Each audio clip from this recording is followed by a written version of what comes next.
Um dia, ainda muito jovem, ele sentiu um chamado silencioso. Foi então que decidiu partir, não para uma partida de malas prontas, mas uma jornada interna. Foi acolhido por tradições antigas, onde o tempo anda mais devagar e o saber é experienciado. Aprendeu que o corpo não é obstáculo, e sim um templo. Que a energia que nos habita pode ser despertada e conduzida como um rio que volta à sua nascente. Que os astros revelam mapas da alma. Que o toque pode curar não apenas o físico, mas abrir portais esquecidos da existência. Que por trás do medo existe sempre um convite. E que os verdadeiros mestres não te entregam respostas, mas devolvem o silêncio, onde você pode encontrá-las por si mesmo. Hoje, ele caminha com mais leveza, não porque sabe tudo, mas porque aceitou que não precisa saber. Ele integrou mundos, cruzou pontes invisíveis entre a razão e a intuição, matéria e espírito. A conversa de hoje nasce desse solo fértil, uma conversa para quem sente e para quem realmente busca.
Olá, começando mais um Reconectando Podcast. Aqui conectamos pessoas e ampliamos consciências.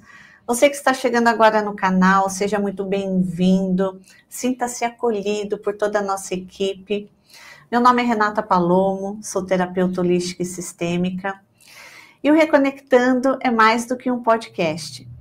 Para nós, ele é um propósito, um trabalho que nós fazemos com muito amor. E toda semana nós estamos aqui enviando apenas um convite.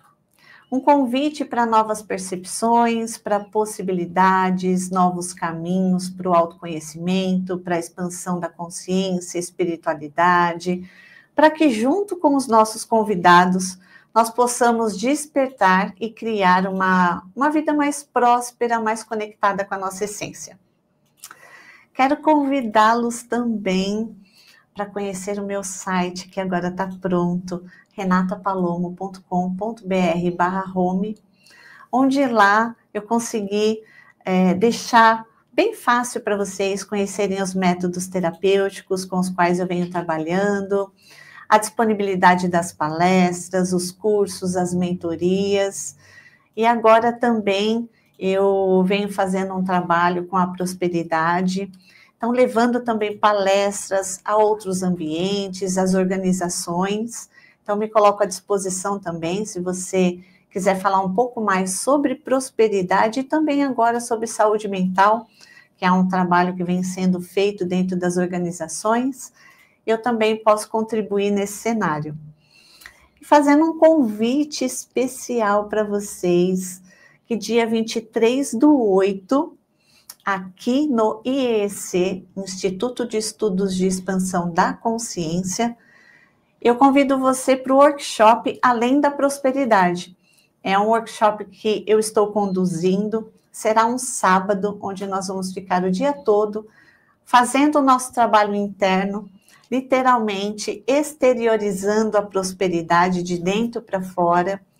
Um dia que começa às 8h30, vai até o final da tarde, às 17h30, onde nós vamos trabalhar as nossas questões internas, emocionais, nossos padrões inconscientes de escassez, alguns bloqueios, nossa ancestralidade.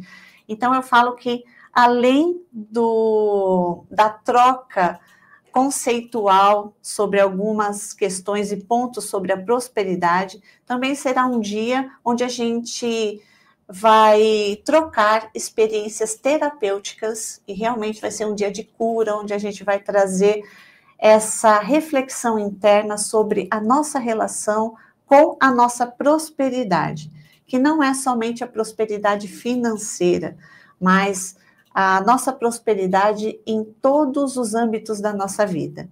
Então, fica o convite para você. Esse workshop ele será presencial, com vagas limitadas, mas também online. Então, espero todos vocês conosco. Vai aparecer um QR Code aí para vocês, para facilitar o acesso ao site, onde tem mais informações e é onde vocês podem adquirir os ingressos.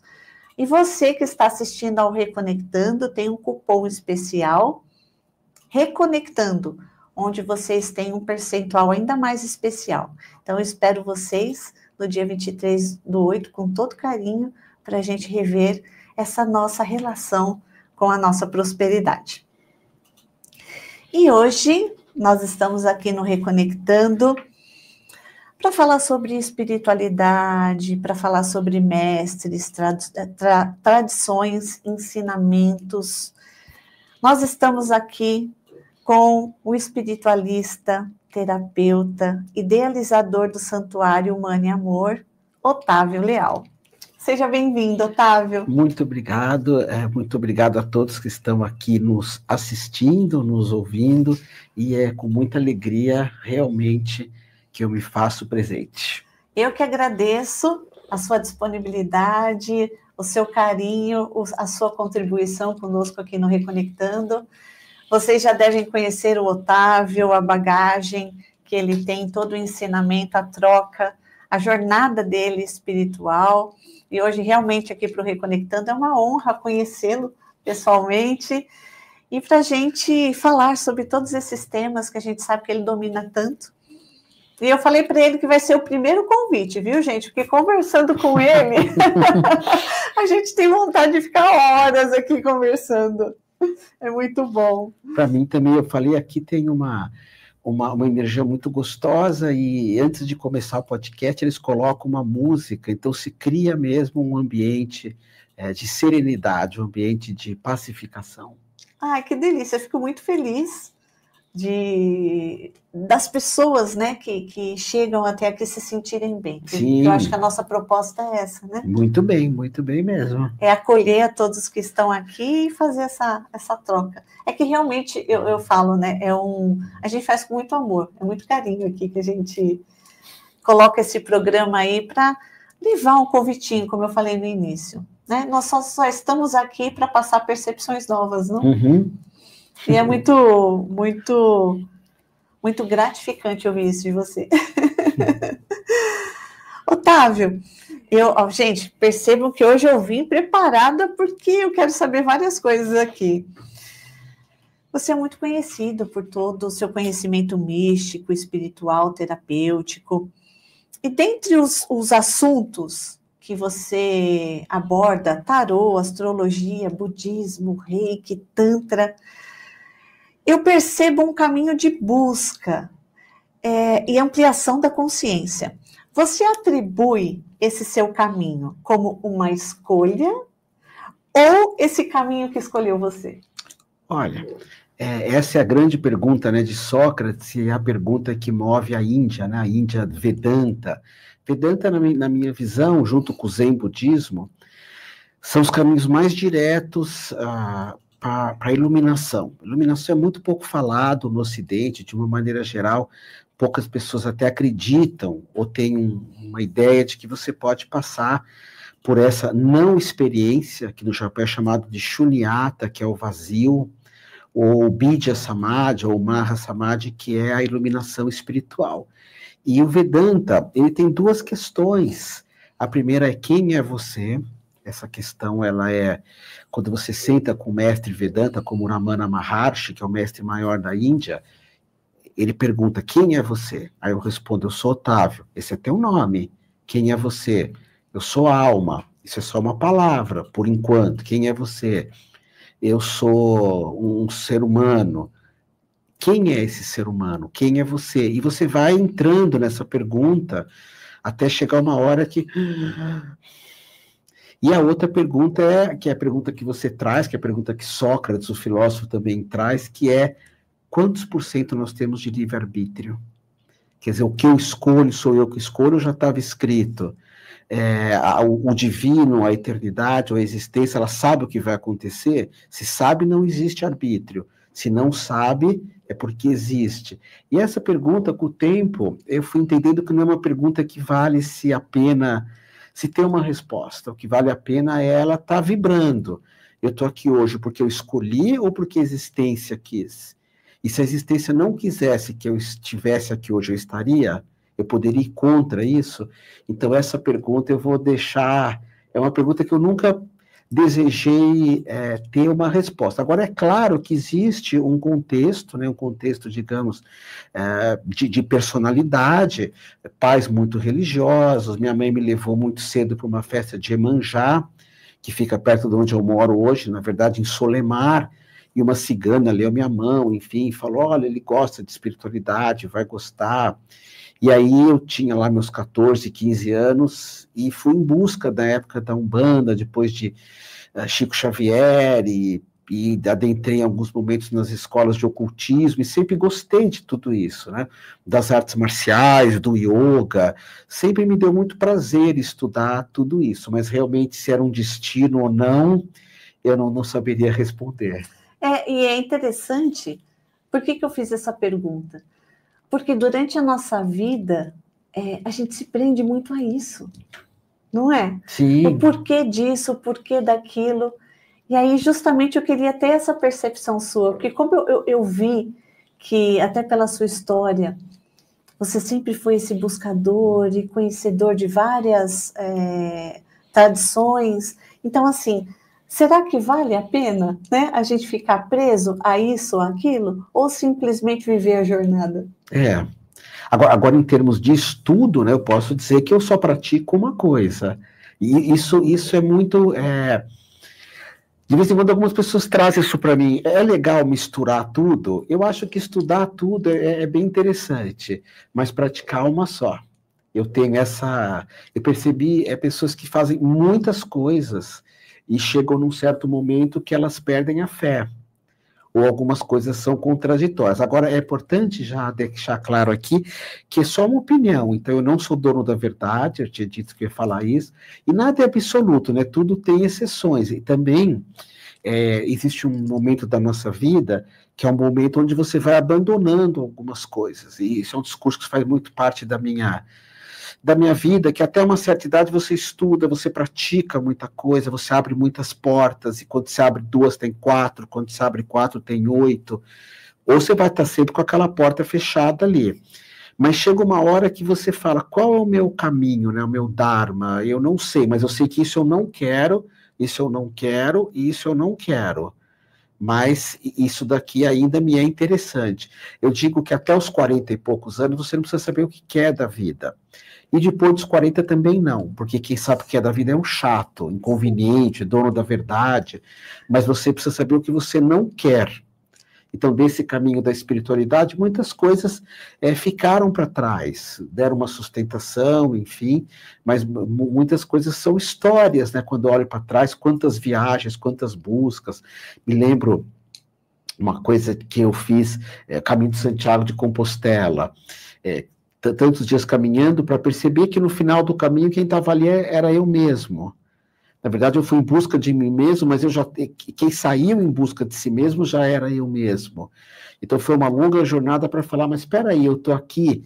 E isso me lembra muito a jornada do alquimista, do livro do Paulo Coelho, lindíssimo, que vale a pena reler, reler, que nós sempre buscamos por nós mesmos, e em realidade a gente sempre teve ali. E quando você fala dessa busca de nós mesmos, durante muito tempo a gente fica nessa busca externa. A gente vai aprendendo muitas coisas, e o que você falou é importantíssimo. A gente tem a necessidade de conhecer, que é muito bom.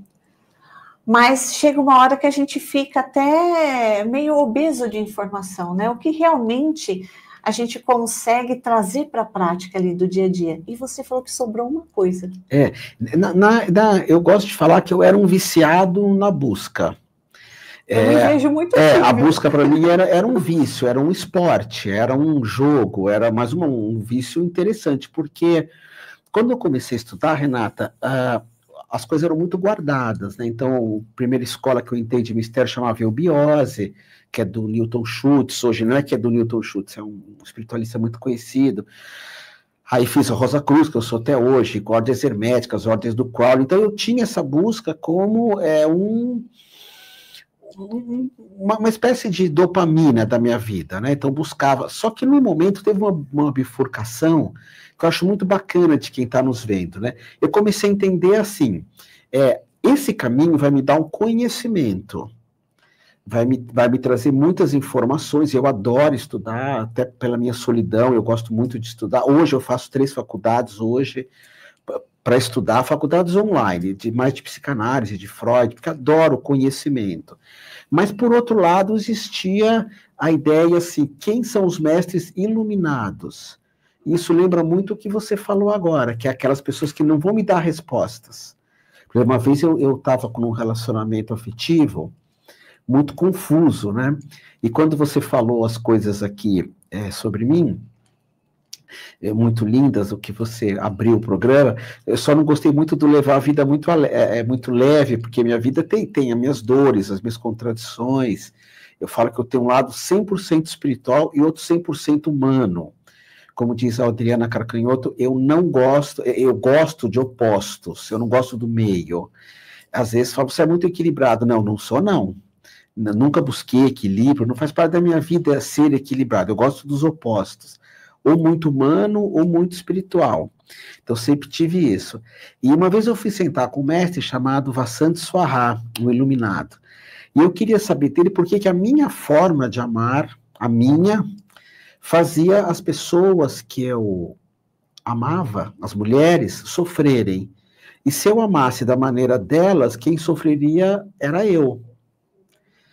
E foi muito legal a resposta dele, que foi uma resposta como se dissesse, pergunta para uma outra pessoa, porque eu não tenho nada a ver com relacionamentos, com uniões afetivas, quer dizer, eu estava tentando perguntar para um Buda, para um iluminado. Buda é alguém que entrou em contato com a consciência crítica, como se dá bem no amor. Eu vejo muitas pessoas fazendo essas perguntas para Monja Coen, e eu, Coen como ganhar dinheiro, Coen como se dá bem no amor. Peraí, acho que você tem que olhar quem está ali. Quem está ali, não é sobre isso. chegar para Coen, eu falo dela porque todo mundo conhece, Coen, como eu posso me iluminar? O que falta para me iluminar? Então, eu comecei a distinguir, a primeira vez que eu tive com o iluminado, que eu falei, uau, essa pessoa não tem nada para me ensinar. É a presença, a gente chama Darshana da Índia, que é você sentir aquela pessoa.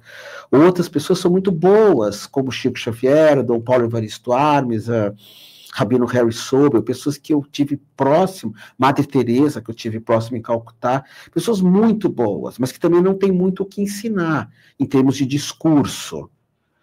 Outras pessoas são muito filosóficas, o Pondé, o Cortella, o Karnal, que eu faço um curso com eles hoje.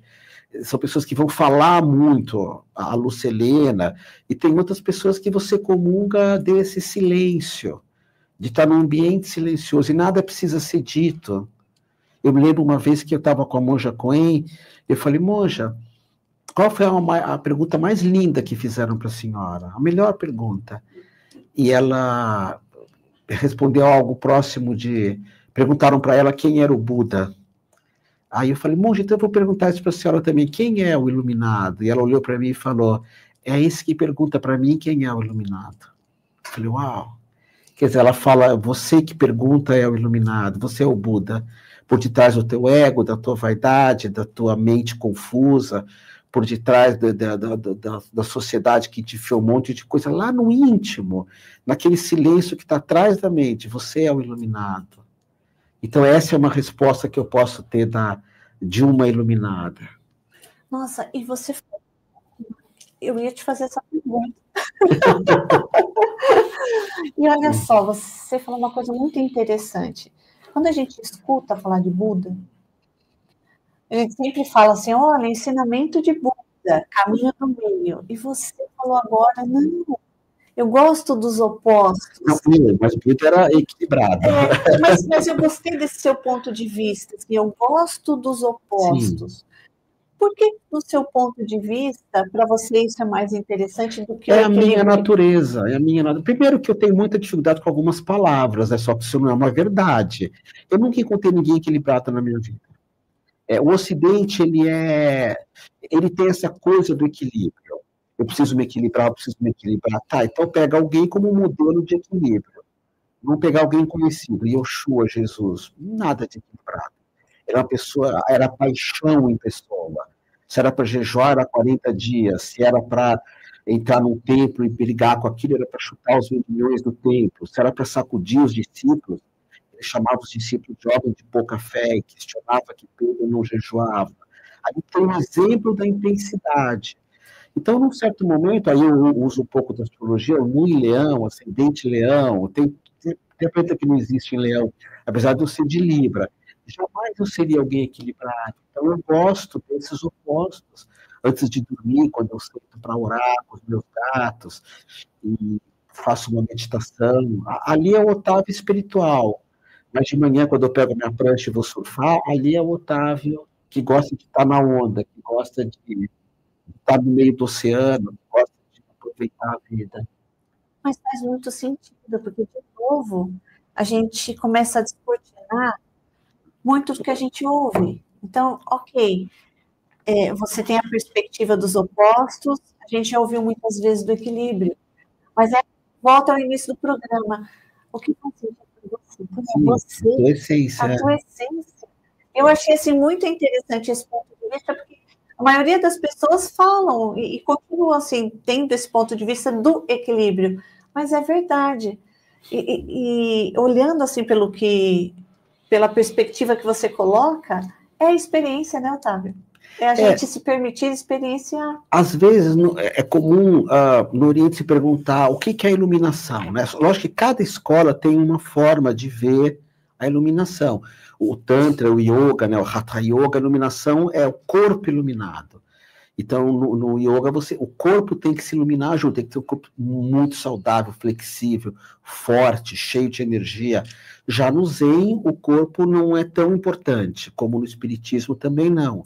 Existe toda uma filosofia linda, né? Eu sou uma alma vivendo uma experiência corpórea. Isso no yoga, no tai chi, no karatê do espiritual, no shintoísmo, isso não, você é corpo.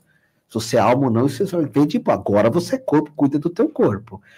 E outras visões deixam o corpo de fora disso, e todas são lindas, né? Eu adoro tomar passe terças-feiras, mas é uma espiritualidade que deixou um pouco o corpo de lado, o ocidente, de um modo geral. Mas quando a gente vai... uma vez eu perguntei também para um iluminado, Satya Prem, o que é iluminação? Que eu sempre pergunto isso. Essa é a minha pergunta base, chegar perto de um iluminado e falar o que é iluminação, e a segunda questão é me conduza, me leva, eu me entrego a ti. E o Satya Prem, ele falou uma coisa muito bonita, que eu depois fui encontrar outras ideias a respeito disso, que, ou se você falar para mim, Otávio, qual o ensinamento maior que você daria para você, para ele, para quem gosta do meu trabalho? Aceita quem você é. Só que só isso não é o suficiente. Mas aceitar como, Otávio? Com as tuas sombras, com a tua vaidade, com o teu medo, aceita quem tu és. Que às vezes você está bem, que às vezes você não está. Mas essa aceitação de mim mesmo me leva a algum lugar? Nenhum. Segundo, aceita onde você está. Agora você está aqui me vendo, agora você está nesse planeta. A hora que você falar, eu quero partir para chegar num outro canto, ou vai vir uma nave espacial e me levar, que é uma teoria linda. Você acabou de não aceitar onde você está. Agora você está aqui. Agora. E se você quiser, você muda de lugar, mas quando você for para outro lugar, você aceita. E isso, Otávio, me conduz a algum lugar? Lugar nenhum. Falta o terceiro. Aceita o que você tem. Aceita o que você tem. O que é iluminação? Aceitar quem você é, o que você tem e aonde você está. E falta um. Aceitar que às vezes você não aceita nada disso. Também aceitar. Então não é uma questão de equilíbrio. Tanto que você vê que nem o iluminado fala dessa palavra equilíbrio. Isso é nós, ocidentais, somos tão desequilibrados, eu também sou. Tem que busca tanto por isso. Nenhum mestre usa esse termo equilíbrio. Eles usam aceitação. E é um conjunto da obra. Aceitar onde você está. Você está nesse planeta agora, está nesse corpo. Aceita o que você tem. Você pode continuar tendo ambições, não tem problema nenhum. Mas agora eu aceito o que eu tenho. Quer dizer que eu tenho que agradecer o que eu tenho? Não, você tem que aceitar, não é sobre gratidão, é aceitar o que você tem. E aceitar quem você é. Juntou os três, isso chama iluminação dentro de uma escola, ou de várias, que a iluminação não envolve o corpo. Né? Que aí tem umas que sobem com Kundalini, mexe com os chakras, que é uma experiência devastadora. Mas nesse momento, você aceitando agora quem você é, o que você tem, onde você está, nesse momento você é um ser iluminado. Uau! Por isso que... Esse ensinamento não é meu, tá? Eu aprendi com... Então, mas justamente, e você falou várias questões do ocidental. Realmente, a gente tem uma perspectiva de não olhar para o nosso corpo. A gente não a espiritualidade ocidental não olha. Não olha, não tem esse cuidado com o corpo, enxergando que nós somos um templo, que realmente é o nosso canal de expressão. Outro dia eu estava falando com um pastor amigo meu, ele falou assim para mim, Otávio Leal, jejum 24 horas, o que você acha, pastor Júnior? Eu falei, 24 horas, tá, eu jejuo todo dia 24 horas, eu faço jejum intermitente. Eu falei, Júnior, você é um pastor, no mínimo 7 dias. Você tem uma experiência de jejum, que é uma experiência devastadora, que você vai questionar a tua fé esses 7 dias, você vai achar que você vai morrer se você não beber água, você vai ter uma experiência de Deus do outro mundo. Teu mestre falou para você jejuar 40 dias, você jejua 24. Seu Otávio, é verdade, 7 dias. Eu falei, não é nada. Aí percebi que ele estava assim, eu falei, Júnior, muçulmano jejua 40 dias, porque muçulmano e cristão tem, então eu vou jejuar 40 dias. Eu falei, não, mas não é bem assim, isso aí você precisa consultar um médico. A espiritualidade ocidental, a gente perde um pouco na prática. Então, eu tinha um grande mestre de teologia que falava assim, ler sobre Deus não é Deus. Falar sobre Deus não é Deus. Escutar sobre Deus não é Deus. Você nunca vai alcançar lendo, você nunca vai alcançar escutando pregações, e nunca vai falar, ler, enfim. É o que São Agostinho chama de cognitivo de experimental, já que esse papo agora é agostiniano, que é uma experiência do divino, uma experiência devastadora. devastadora, que a tua sombra vai dançar na tua frente. E a gente vai mais pela uma espiritualidade de livros, isso também não é uma crítica, né? Você sabe que a minha companheira, ela vê lá, eu assistindo Cortella, Karnal, ela fala assim para mim, esses caras não transam? Eu falo, deve transar. Eles não param de falar, pois é, da filosofia grega, mas eles nunca mostram a mulher deles, não. Como assim? Eles não falam da esposa deles, não. Não, porque é filosofia grega, fala. E eles chegam em algum lugar com isso, eu falo, chegam. Na minha opinião, é uma escola mais masculina, de ter esse êxtase, de ficar falando das coisas. E é muito lindo isso. Ela fala, mas e as mulheres fazem o quê? Dançam. Elas entram em êxtase dançando. Enquanto os gregos falam, as mulheres dançam. Por isso que você vai, às vezes, num forró, numa discoteca, numa boate, você olha uma mulher, ela está em êxtase, absolutamente extasiástica, porque são dois caminhos, às vezes, diferentes, né? E o Ocidente, hoje está mudando isso, optou muito pelo conhecimento teórico, e o Oriente por um conhecimento mais corporal. Aí o Tai Chi, o Aikido, o Yoga, as danças sagradas, danças circulares, essa espiritualidade africana que você faz as giras, que você fica a noite inteira dançando com uma fogueira. E eu gosto de todas elas, acho todas elas muito convenientes. E quando a gente percebe na sua história que você teve contato com diversos mestres, né?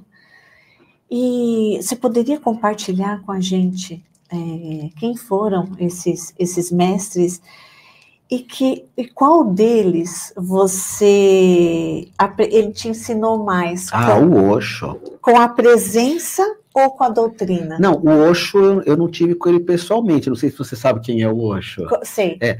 Eu não tive com ele pessoalmente, mas o Osho ele me trouxe uma coisa assim, primeiro, que o mestre fala besteira, e tal, o mestre não erra, que o mestre está sempre feliz, não.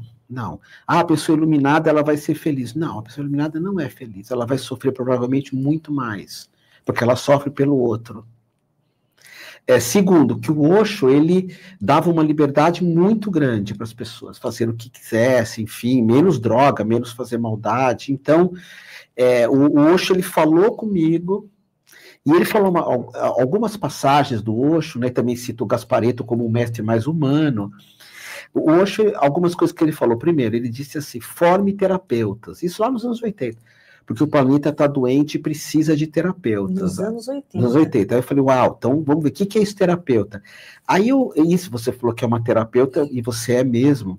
Terapeuta é lindo, porque Theo é Deus em grego. Terapeuta é um servidor de Deus. Servidor de Deus. E eu chamaria ainda que um terapeuta é uma jardineira de Deus. Um jardineiro de Deus. O grande ensinamento de Jesus era, ele falou um monte de coisa, e no final ele fala assim, de uma passagem, e quando andar por terras estranhas, coloque as mãos e cure os que estiverem feridos, porque o mal não é o que entra, é o que sai da boca do homem. Esse colocar as mãos em aramaico, aí não é grego, aramaico é teraf, que originou também a palavra terapeuta. Teraf é saber quem eu sou e cuidar dos outros. Com as mãos, e Aud Aur Ripuí, que é uma espécie de reiki cristão, que Jesus, os carismáticos fazem um pouco isso, que Jesus ensinava as pessoas a fazerem. E eu falei, nossa, isso é muito lindo, porque o Osho, ele falava, vai, seja um terapeuta, e vai... Porque sabe quem que trouxe, eu gosto muito de falar isso, o movimento terapêutico para o Ocidente, essa coisa hoje do empoderamento feminino, da força da mulher, do ecumenismo, do yoga, você sabe quem foi? Os hippies. Porque os hippies nos anos 70, eu sou mais para cá, mas os hippies nos anos 70, a mulher chegou e falou, não, direitos iguais. E o movimento hippie, naquela época, nos Estados Unidos, os negros não podiam pegar ônibus. O movimento hippie falou, eu não vou lutar pelo direito feminino, eu vou lutar pelos negros, e eu vou lutar pelos índios, e eu vou lutar para pagar menos impostos injustos, e eu vou lutar, e vou trazer o yoga, eu vou trazer a espiritualidade. Eu tenho muita tatuagem de hippie. Eu tatuei meu corpo muito cedo, mas porque era proibidíssimo. Mas, enfim, mas o movimento hippie, e o Osho trouxe esse movimento também, ele é muito esquecido. Tudo bem, veio as drogas, mas veio rock and roll, veio uma sexualidade muito livre para a mulher, porque o homem sempre teve. E o Osho tinha uma coisa meio hippie, assim, que eu me identifiquei demais. Boa música, acampar em Trindade, dar uma banana para a sociedade careta, sociedade corrupta, não se apegar em grana, viajar muito, liberdade absoluta. Então, o Osho, ele se encaixou comigo. É que o pessoal traz um conceito de ampliação de consciência ou de iluminação muito puritano. Como se a gente não pudesse viver, né? Como se essas coisas fossem seriam proibitivas mesmo, assim. Ah, não, você tem que andar na estreita retidão. Não, aí não é experienciar. É importante, como diz o Fernando Pessoa, não vou até citar Caetano Veloso, cada um sabe a dor e a delícia de ser o que é. Então, a iluminação é acolher a tua delícia e acolher as tuas dores também. Cada um sabe a dor e a delícia de ser. Essa música chama Menino Deus, que é uma música baseada em Krishna. Então, ele fala, Menino Deus, um corpo azul dourado. Ah, não, essa música é outra. Não, o Porto Alegre... Essa música é outra frase linda. Um Porto Alegre é melhor que um porto seguro na nossa viagem no escuro. Então, hoje trazia muito isso. A nossa viagem sempre é no escuro. Sempre é no escuro. Não tem segurança. Não há uma certeza. Mas aí você pode escolher um Porto Alegre ou um porto seguro. Essa música é Menino Deus. Essa, cada um sabe a dor e a delícia de ser o que é uma música que a Gal Costa cantava da tigresa. É uma tigresa de unhas negras, íris, cor... E ele fala uma hora, cada um sabe a dor e a delícia de ser o que é. E isso é iluminação, acolher o delicioso, acolher o sofrimento. Então, no budismo, o maior ensinamento é o desapego, né? O maior ensinamento. Hoje minha mãe está muito velhinha, a gente falou da perda de gatos, perda de... A gente perde lapiseira, borracha, perde amigos, perde caderno, perde pessoas, perde amores, a gente é traído, a gente trai, a gente é machucado, a gente machuca. Eu machuquei muita gente me machucou. Eu acho estranho alguém falar, outro me machucou e você nunca machucou ninguém. E aí vem o ensinamento do perdão, né, que isso é completamente esquecido no Ocidente. No Ocidente não se fala mais em perdão. Nem se usa mais essa palavra. E tudo é punição, é confusão, é leis, é regras, não há mais perdão. E Osho veio me trazer tudo isso. Nossa, e a gente percebe, né, até em alguns vídeos que o pessoal compartilha, a forma como ele se posiciona, né? Osho, era bravo. Exatamente. Mas é isso, porque essa ideia que a gente construiu dessa iluminação, ela é pesada e ela não é realista. Não tem como a gente viver isso. Ela é pesada dentro do cristianismo, sabe, Renata? Se o cristianismo, a gente fala, mas alguém pode se iluminar pela dor? Nossa, São João da Cruz, Teresa d'Ávila, Santo Antão, que é os padres do deserto que se enfiam no deserto sem água. Então, a dor, dentro dessa mítica católica antiga, por incrível que pareça, tem um monte de gente que se ilumina assim, na dor. Eles entram tão para valer na dor, é uma dor visceral. Você sabe que no budismo tem a meditação, chama Mita. Escreve com 2 Cs, Mita, que a Coen faz. Que a gente sente e fala assim, que toda a maldade do mundo venha para mim agora, todas as dores, as violências, as guerras. Fala, como assim? Porque exatamente, você é um monge, você é um religioso, você é um terapeuta, acolhe a maldade do mundo, traz para ti. Por que se afastar? Por que limpar? Mas isso não é para todo mundo, né? Quem é muito médio, quem tem corpo aberto, muito aberto, essa idade de corporação, não me faça isso. Mas são pensamentos. E já o movimento dos Hare Krishnas é a espiritualidade, na minha opinião, vendo de fora. Mais feliz que tem, são muito felizes. Eles vendem incenso na Paulista, não vendem incenso para ninguém e estão pulando de alegria, porque é uma mística muito feliz. E a católica é uma mística muito triste. Muito pesada. A espírita também. Mas, ao mesmo tempo, se alcança muita coisa bonita nisso. Com essa ideia de acolher o sofrimento, né? De trazer o sofrimento. E, de novo, a gente volta no nosso caminhar, né? Que cada um tem o seu, não adianta. E você... Nossa, quando você falou do significado do terapeuta, eu chorei aqui. É Você lindo, estava falando né? ali. Lindo, lindo. Nossa, é lindo. É a profissão mais linda do mundo. Você usa as mãos, você não consegue ser corrupto, porque o toque, você não tem como mentir no toque. Todos os iluminados mandam você pôr a mão nos outros. Você não tem como acumular muita coisa. É a coisa mais... E Yeshua, Jesus falava... Quer que repita? Por favor. É uma passagem que a pessoa fala, mestre, se eu jejuar, eu vou ter méritos. Se eu rezar, eu vou para o céu. É algo assim. E ele fala, quando andar por terras estranhas, cure os que estiverem feridos, pois o mal não é o que entra, é o que sai da boca do homem. Só que em aramaico é teraf, que é saber quem eu sou e sair por aí cuidando dos outros. Aí em grego, terapeuta, tel é Deus, terapeuta é o servidor ou a servidora de Deus, mas que eu traduzo poeticamente, quem traduz assim é o Roberto Chiniachik, mas eu gostei da visão dele, não tem muito embasamento teológico, mas é poético. O terapeuta é um jardineiro e uma jardineira de Deus. Por onde ele anda, ele faz com que tudo floresça. Nossa, lindo. A hora que você falou, meu olho já encheu de lágrimas. Isso mostra também, porque para ser terapeuta, realmente assim, é um exercício da gente trabalhar o nosso amor. Sim. E você sabe o que quer dizer a palavra amor? Em grego, amor, é sem. Então, apolítico, sem política, ateu, sem Deus, anarquia, sem poder. Então, o a em grego é sem. E mor vem da raiz mors, que é morte. Amor é quando uma coisa nunca morre. Aí já complica.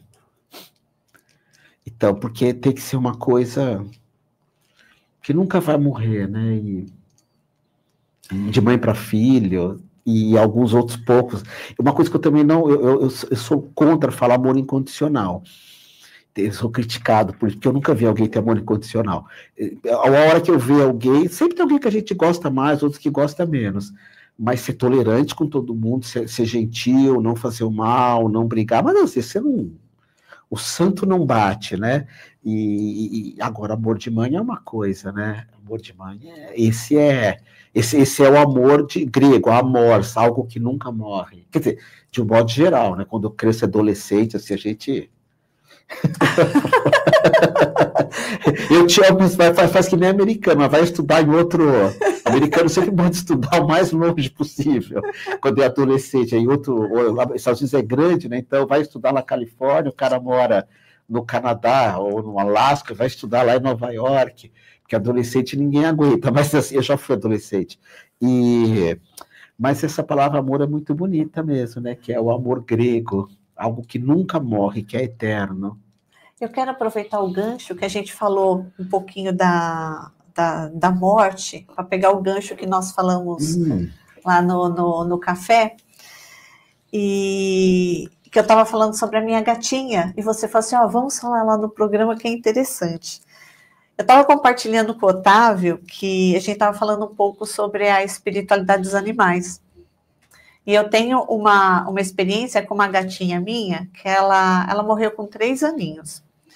E eu contei para o Otávio que na época eu até li uma sutra para ela se desprender, e aí ela morreu no meu coração, assim, nossa, só de lembrar eu vou chorar de novo, estou me controlando. E aí ela morreu no dia 12 de outubro de 2014. Passaram-se alguns meses, e aí eu e o Pedro, nós entramos em contato com um colega nosso que era veterinário. Ele tinha 2 gatinhas persas para doar. Na realidade, era uma só, e depois, na hora que a gente descobriu que era outra. E quando nós chegamos lá para buscar essa gatinha, ela só de ouvir a nossa voz no portão, ela já começou a chorar, a miar.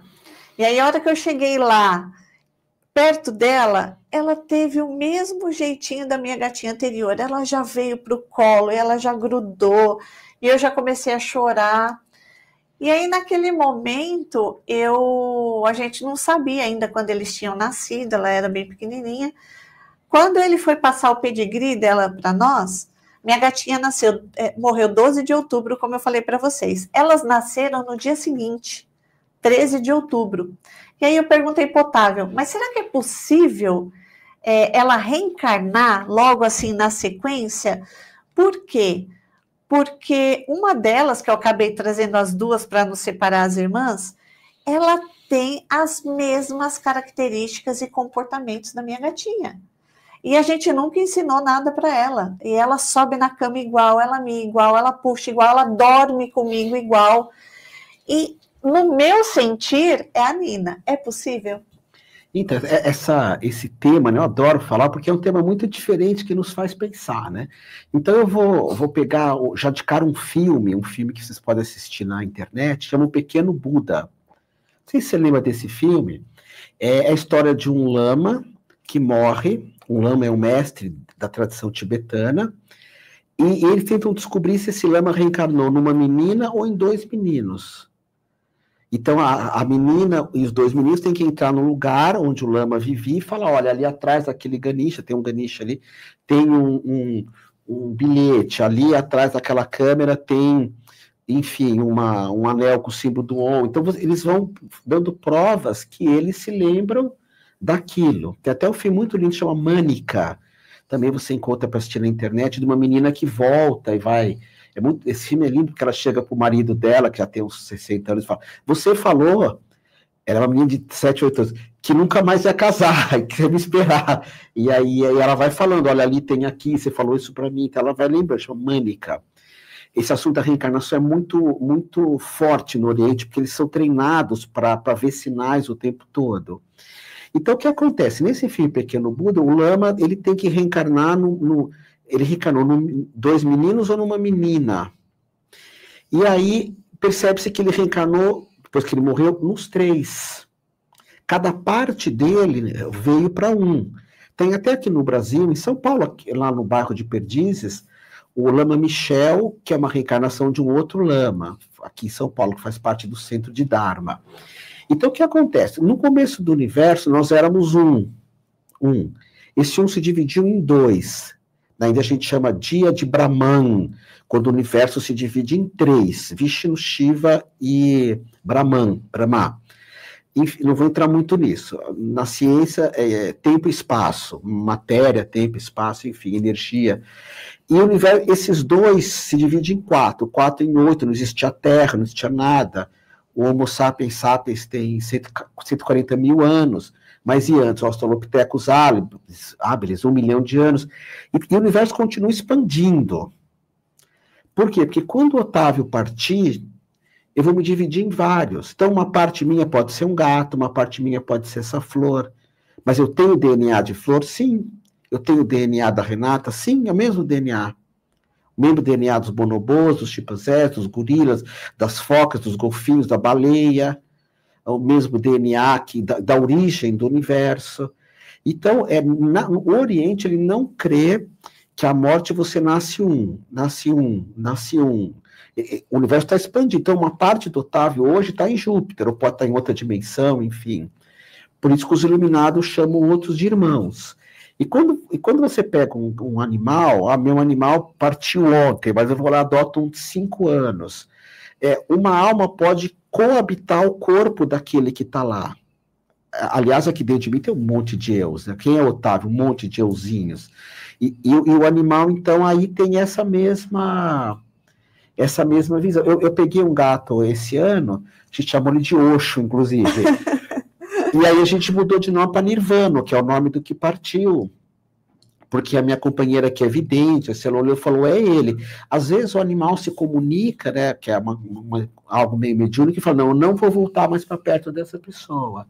O que eu tinha que ensinar, o que eu tinha que mostrar, mas na maioria ele volta. Por exemplo, minha filha, quem que é minha filha? Minha filha é um tuco meu. Ela nasceu de mim, é uma parte minha. E eu tenho genes do meu avô, bisavô, tataravô, pentavô, hexavô, heptavô, até chegar no quê? Num peixe, que é o primeiro ser na Terra. Eu tenho isso aqui que é de peixe, esses negócios nadadeiras aqui. Então, a ideia do tucus é muito bonita, porque se a gente entendesse isso, nós somos todos irmãos. Se eu vou para uma guerra, eu estou matando o meu irmão, ferindo minha irmã. Então chama tucuísmo. E você falando isso, a gente consegue realmente entender o que é eu e o outro somos um. Sim. Porque a gente replica muito, né? podemos até falar que às vezes somos papagaios, né? A gente só sai replicando, mas não entende ali na essência. E essa explicação sua é perfeita, realmente. Isso traz essa grandeza de que tem um pedacinho meu ali, tem um só que pedacinho... tem um perigo nisso. E isso é bonito você pensar, assim, é muito lindo, que somos todos sim, eu também sou Adolf Hitler. Potencialmente eu poderia ser Hitler. Todo mundo potencialmente é um Hitler e um Francisco. E um Stalin. Só que são escolhas que a gente faz. Então não é assim, somos todos um, mas eu sou um ser de luz. Não. Se você acha que você é um ser de luz, você não está conectando com a tua sombra. E às vezes o melhor de ti é a tua sombra. Eu falo que a sombra é o id do Freud, que é o nosso bicho, adolescente rebelde. Eu adoro. Aquele que passa 3 noites dançando, que dá uma banana para o mundo, que não aceita a ordem. A gente tanto tem esse adolescente também. Adolescente que acha que é dono da verdade, só que não precisa, né? Que dá louca, vamos na festa do Superinho, mas não vou nunca. Vamos na festa de aniversário, não vou também. Sabe, o Gasparetto me ensinou muito isso, assim, não vou. Você sabe que a casa do Gasparetto era aqui perto, né? É a Rosa, ali perto do museu, né? E a casa dele era muito inteira, mas antes disso tinha uma outra, que se na casa dele só tinha um sofá, você sabia disso? Não. Era um sofá enorme. Aí você na cozinha só tinha um banco. Um dia eu falei com a Miriam Morato, que era muito amiga dele. Miriam, um dia eu fui visitar ele. Por que o Gasparetto não tem banco? Para a gente ficar em pé, para ir embora o mais rápido possível. Era o sofá para TV, não tinha quarto de hóspede. Essa casa aqui do Ipiranga também não tinha quarto de hóspede. Tem uma cama. E mandava embora mesmo. Então o Gasparetto era muito esse adolescente que a sociedade acha sombria. Então, somos todos um, luz e sombra. Lembra? Aceita quem você é. As tuas luzes, as tuas sombras. E quando usa-se esse termo, eu e o outro somos um, o que você falou é pura verdade. A gente tem uma tendência, que aprendemos ou fomos formatados dessa maneira, seja o que for, a ver somente a parte bonitinha. Né? E é verdade. Nós temos a dificuldade de acolher a nossa sombra e de falar, não, realmente isso também é uma parte nossa. Sim. A gente machucou muita gente, não sei se você, mas eu com a minha solidão, com a minha intransigência de representar alguns papéis, né, eu machuquei muitas mulheres e também fui muito machucado. Então, saber disso é começar o processo de cura. Exatamente. E é entender que tudo isso foi experiência, né? Tudo isso, a todo momento, a gente está criando um movimento ali e está aprendendo com aquilo. E está percebendo que o caminho ainda não é esse, mas você está vivendo. Sim. Você sabe que eu faço reiki, né? Um curso que eu mais gosto de dar é reiki. Todos os cursos que eu gosto mais de dar é reiki. E eu faço reiki para 3.000 animais, toda terça. Vocês põem o nome, 3.000. Faço a distância, eu começo terça e termino no domingo. Vocês põem os nomes tão bonitinhos, nome e espécie, tá? Jabuti, tartaruga, papagaio, os animais que eu nem sei o que é. Enfim, jumento, burrinho, cavalinho. E de sexta eu faço reiki para quem já morreu. São meio que umas especialidades minhas, né? Porque quem já morreu não é legal. Eu não sou muito médium, assim, então eu não pego muita coisa. Acho que médium todo mundo é, mas eu não tenho. E para mim é muito legal perceber, né, que as pessoas põem os pais, às vezes o avô, o bisavô, o tataravô, então ela quer que eu cure, de certa forma, né, o bisavô delas. E quem quer ter o bisavô? É você. Você é teu bisavô. Você tem o DNA físico deles, e espiritual também. Só que não é dentro dessa visão, que não é uma verdade absoluta, você pode não concordar comigo. E o bonito dos podcasts é isso, você não concorda com a pessoa, mas fala, a gente pode se dar bem, sem concordar com tudo, né? Até porque eu não sou dono da verdade. Mas esse teu bisavô, ele se dividiu em vários. E de repente, quando você põe uma linhagem para mim fazer reiki, você vai recuando, né? Não dá para recuar porque a gente não tem passado, né? Muito. No Japão, você fala o nome dos teus 300 ancestrais, a pessoa vai falando. Aqui a gente para no descobrimento, infelizmente, que aí tem escravidão, gente que veio de Portugal, a gente não sabe quem é o nosso heptavô. Não tem como saber. Se perdeu isso no tempo, né? Mas você pode pensar nessas pessoas e estar curando a você mesmo. Isso é o tucuísmo, bonitinho o nome, né? Gente, incrível, eu adorei. Eu vou pedir para você agora dar um tempinho para o Otávio também tomar uma aguinha, para eu falar para vocês um pouquinho da Minds. A Minds é parceira nossa, inglês para adultos e crianças, Minds English School, parceria com a Unidade São Caetano do Sul, inglês para adultos e crianças com ênfase em conversação, com duração de 18 meses. Então, na Minds, você não precisa aguardar a formação de turmas, você pode começar a estudar inglês hoje mesmo.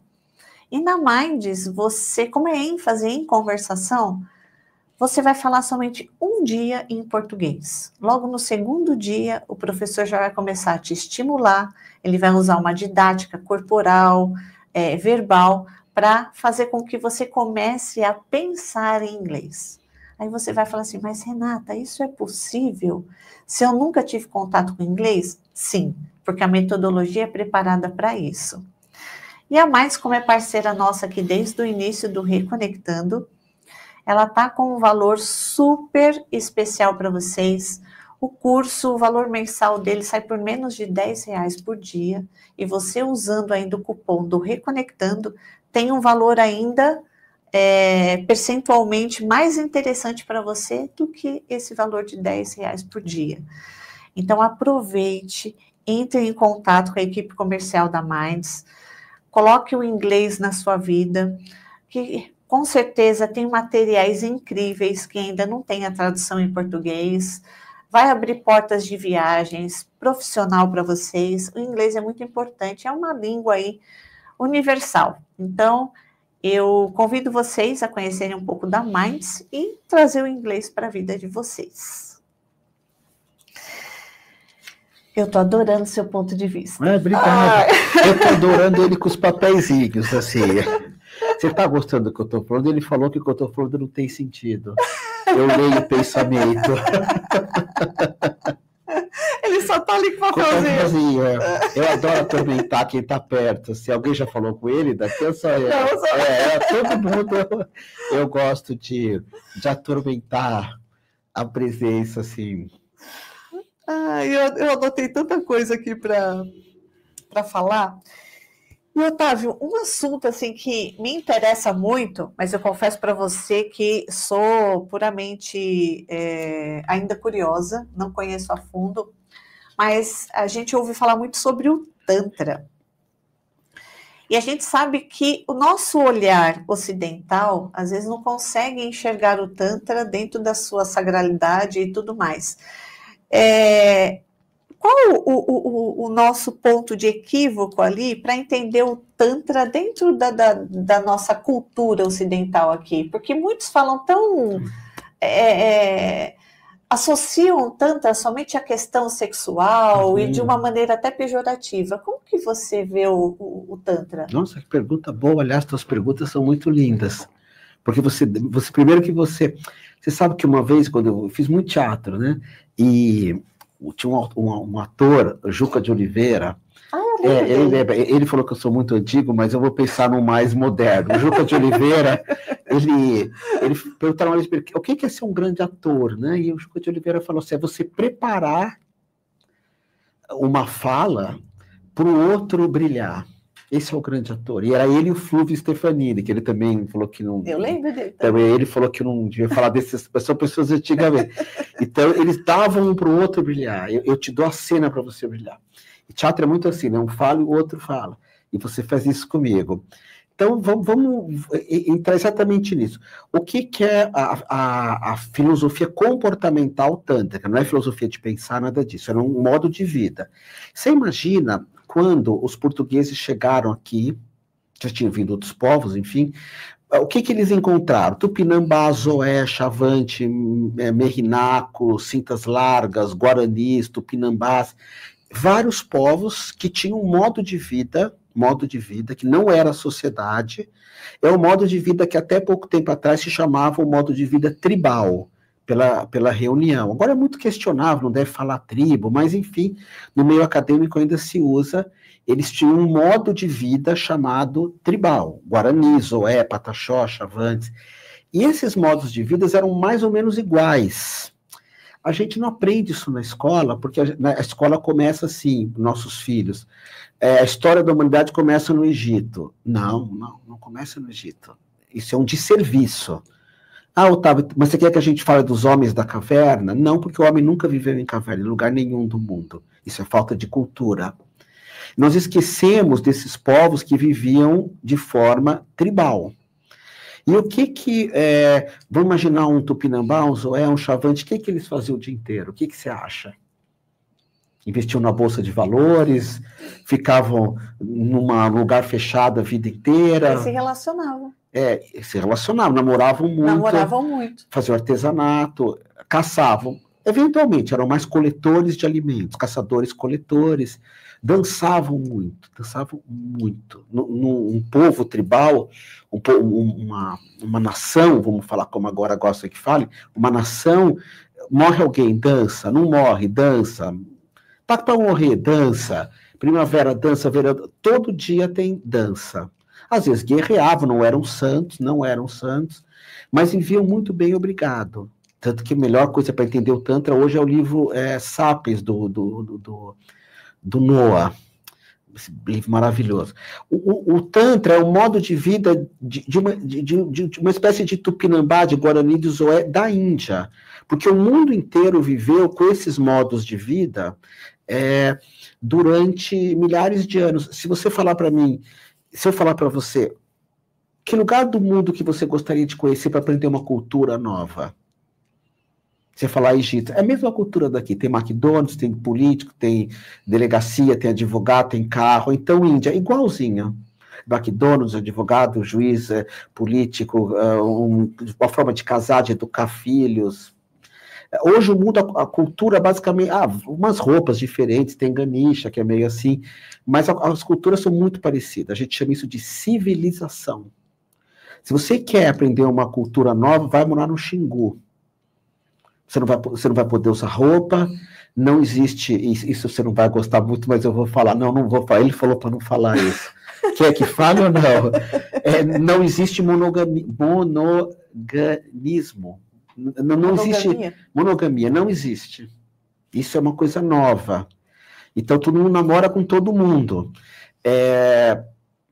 No Xingu, não há ricos nem pobres, não há assalto. Porque o que é meu é teu, todo mundo mora na mesma casa, então existe justiça.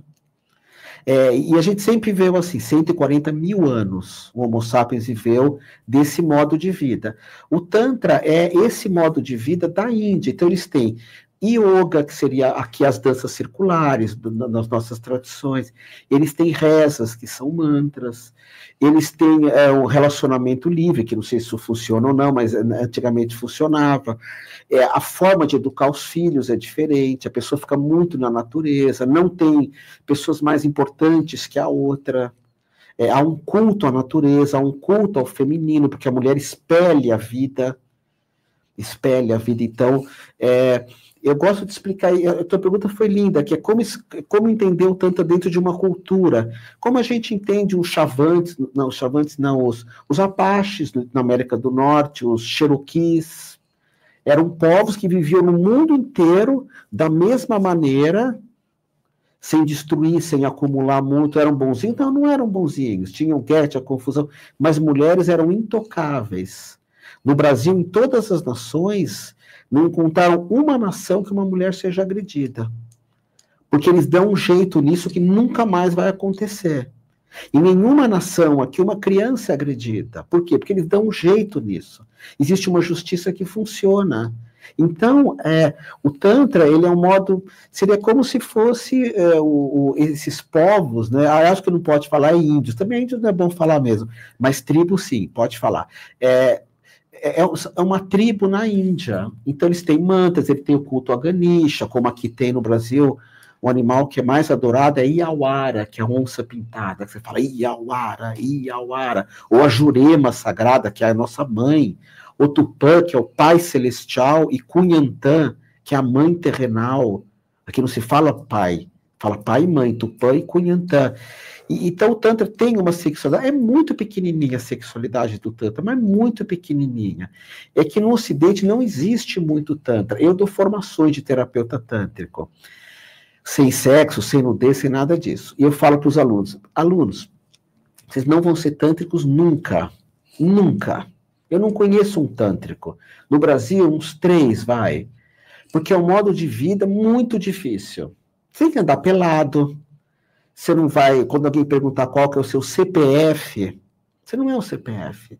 Você vai dar uma banana para a pessoa. Então, o que se aprende no Tantra hoje para ser um terapeuta é algumas coisas do Tantra. Porque é mais fácil você ser um taoísta, um católico, um espírita, que é mais adequado ao nosso modo de vida. O Tantra, a grande objetivo do Tantra é você ser livre, ter um corpo livre, um corpo muito bem trabalhado, energizado, você ser muito carismático. Não sei se eu respondi. Respondeu. Porque eu vejo que na nossa cultura, principalmente aqui no Ocidente, ele é totalmente relacionado à parte sexual, quer dizer, muito se escuta, né, as pessoas falando, eu não posso generalizar, mas... E tem um cunho ainda pejorativo. Mas, Renata, eu vou discordar de você a primeira vez. Tudo no Ocidente é sexual, tudo. O Instagram é sexual, o TikTok é sexual, as novelas são sexuais, a pornografia domina tudo. Então o Tantra entrou nisso. Não é que o Tantra... Ele só entrou tudo. Então, eu estou buscando pornografia. Então eu estou fazendo Tantra. Mas o Tantra que existe no Ocidente, uma parte é totalmente pornográfico. E eu, na verdade, eu não sou contra a pornografia. E por que eu não sou contra? Não penso que eu vou falar uma besteira. Porque todo jovem vai ter acesso a isso. Passa por isso, mas não para aí. Fala assim, outro dia eu estava com a minha filha, falei, minha filha, eu tenho 2 filhos, né, praticamente, eu meio adotado. Minha filha nunca usou droga, nunca bebeu, porque eu ensinei para ela, filha, faz qualquer coisa, mas não pode ter moto, eu sou contra moto em cidade grande, porque eu já caí muito de moto. Sem moto, nunca vou te dar moto, e... Sem drogas, sem essas coisas. Aí eu nunca usou, falei para minha companheira, olha, minha filha nunca usou droga. E minha companheira falou para mim, você é tonto, falou, Otávio. Lógico que tua filha já usou droga. Eu falei, como assim? Ela falou para mim que nunca usou, minha filha rindo. E ela falou, todo jovem usa. Eu falei, você já usou, ela ria. Você nunca bebeu assim de se embriagar, né? Nunca. E a minha companheira falou, você é tonto, falou para mim. Eu acho que sim. Então, você nunca teve contato com a pornografia, todo jovem vai ter, você não pode parar nisso. Viu uma vez ou outra, cai fora. E o Tantra, hoje, existe muita... moças e moços de programa, né, me perdoe se não é bem isso, não tenho nada contra, cada um faz o que bem tem, mas que usam o nome Tantra. Na minha época, lá nos anos 90, era massagista. Massagem é uma palavra linda, linda, linda, linda. Mas depois massagem se tornou sexual. Aí não, vamos mudar para massoterapeuta. Virou coisa também de pornografia. E hoje isso ganhou o Tantra. Então, mas não tem nada a ver. Então não é que o ocidental ele pegou o Tantra para tudo virou sexo. É verdade. Você pega os palavrões de mulher, não sei se eu ouvi alguém falando sobre isso. Não. Tudo que é bonito é caraca. Fica tranquilo que eu não vou falar aquela palavra. Eu fiz um voto de não falar palavrão. Então, caraca é lindo. Pode falar, gente, foi o pi. Não vou falar. Eu fiz um voto com a Coen, inclusive, de não falar palavrão. Então, o que é caraca? Caraca é o pênis. Tudo que é legal é pênis. E tudo que é ruim é vagina. Sempre que você quer diminuir, você fala o nome, aquele nome que não é tão bonitinho da vagina. Todos os palavrões está relacionado com sexo anal, com a mulher parir. Todos os palavrões diminuem a mulher. Todos diminuem a mulher. E tudo que é lindo enaltece o homem. Por que eu estou falando isso? Então, e aí a gente vê que o vocabulário é só palavrão. Só palavra, pênis, vagina.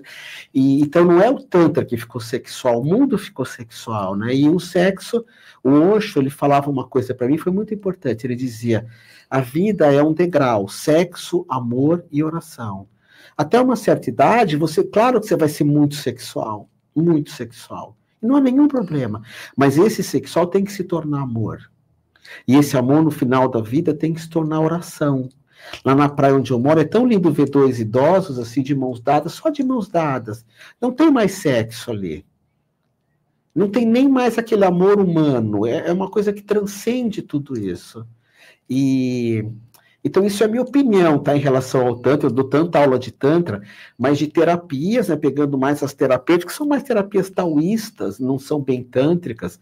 É que a gente fala tanto aqui porque dá ibope, mas são terapias taoístas e algumas massoterapias indianas.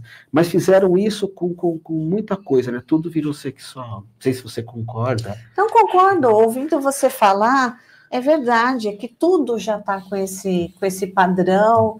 E hoje a gente vê isso em tudo, né? A gente vê nos filmes, nas novelas, nas músicas, sim, nos shows, realmente. O Tantra é só mais um que se tornou só sexual. E, Otávio, a gente escuta falar muito, que essa é uma grande curiosidade que eu tenho. Tem o Tantra e fala-se do Tantra negro. Qual que é? De esquerda. De esquerda, isso. É negro que falou? De esquerda.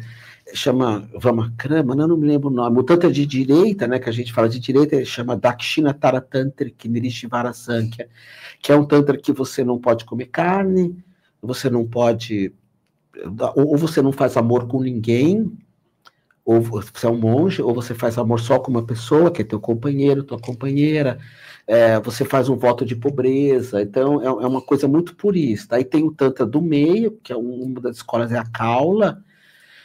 Isso é uma interpretação minha, porque oficialmente não é, mas a Kaula é mais flexível, né? Então você te dá algumas liberdades, e tem a linha de esquerda, que você busca muito o erotismo, né? Como se buscasse... Existe uma escola grega que você busca o Deus na beleza. A escola grega é assim, né? Aquelas imagens, então tudo tem que ser muito bonito. E a escola de esquerda, ela é muito mais sexual, ela faz um ritual, que eu até te trouxe um livro que fala um pouco disso, que é o Maituna, que é um ato sexual sagrado, que é todo elaborado para você ter uma experiência de Kundalini, que isso é muito difícil, né, de você ter, porque você tem que ter um desapego do outro mundo, tem que jejuar. Já a linha de direita não trabalha tanto com essa sexualidade sagrada. Então, são pontos de vista. Eu vou dar um exemplo mais claro. Padre Fábio de Mello, que eu adoro o Fábio de Mello, escreve muito bem, tem coisas dele que você pode não concordar, canta mal toda a vida, na minha opinião, coisa absurdamente ruim.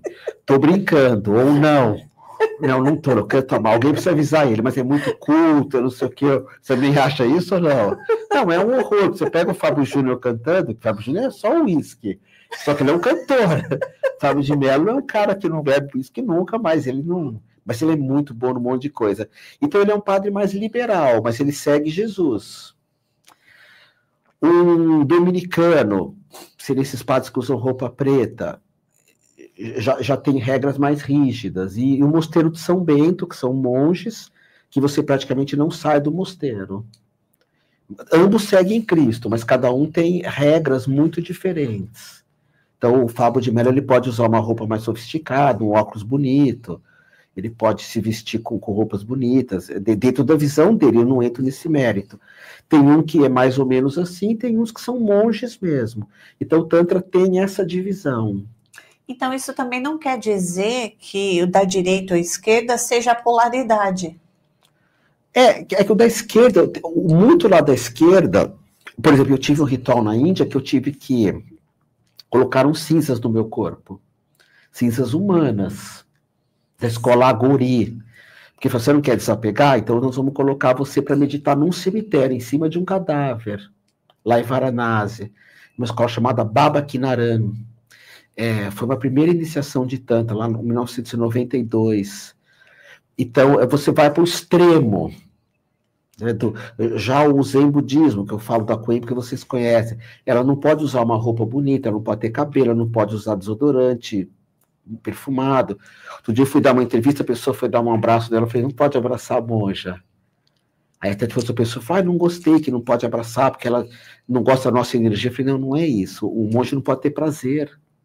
Não é que ela não gosta de energia, imagina? Então você não pode abraçar, não pode ter prazer. Seria o Tantra da direita, Dakshina.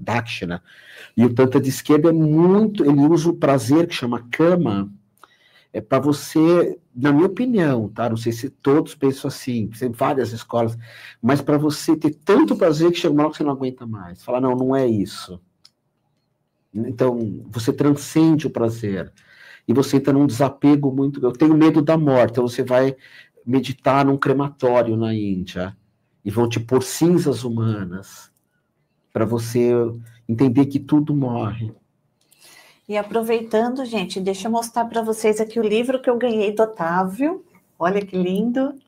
Pois eu vou ler e eu compartilho com vocês aqui, que eu trouxe algumas questões sobre o Tantra e fui agraciada pelo livro.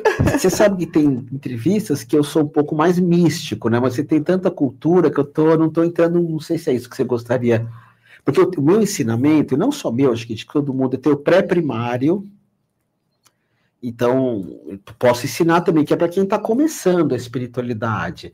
Tem o intermediário, que é nem tão profundo, e tem o que eu estou fazendo aqui, que seria o PhD, as perguntas dela não dá para...